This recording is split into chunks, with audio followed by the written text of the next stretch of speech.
You're listening to a daily dose of Proverbs.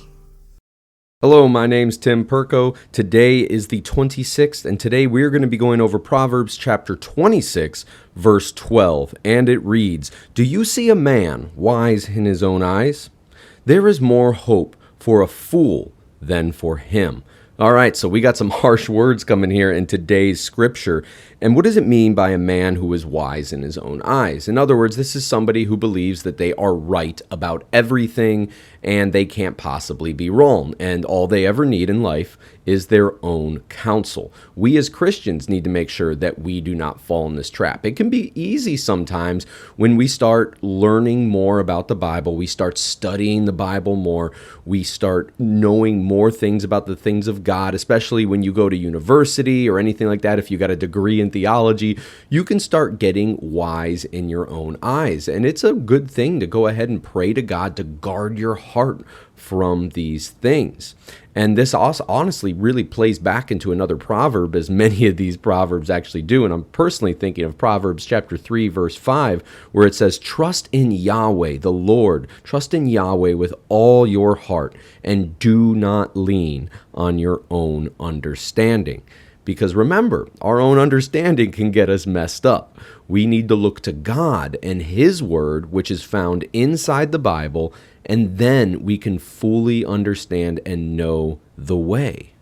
Now, obviously, we focused on the Christian in this first part, but now I want to peer a little bit into the outside world because the Bible has a lot more to say on this. And I'm specifically thinking back to Romans chapter 1, verses 21 through 23, where it says, "For even though they knew God," and this is talking about unbelievers, the unbelieving world, "for even though they knew God, they did not glorify Him as God or give thanks, but they became futile," or in other words, useless in their thoughts, "and their foolish hearts were darkened.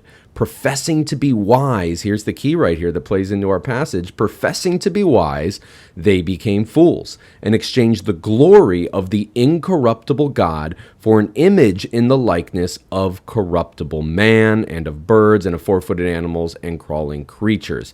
Now, obviously, you don't see too much worship in today's civilized world of birds and four-footed animals, but more so, you do see it in the likeness of corruptible man, and that form in the world outside of Christianity usually takes place in self. People worship themselves. They worship their identities. They worship the idea of who they want to be, and instead of looking to God, who actually defines their worth, who they are, they look inside to themselves and once again leaning on their own understanding. I know in application, this can be really hard when you are sharing the gospel with an unbeliever, especially somebody who is very, very set in their ways. But we have to understand that we are not the people who do the saving. We only spread the message. We spread the seeds.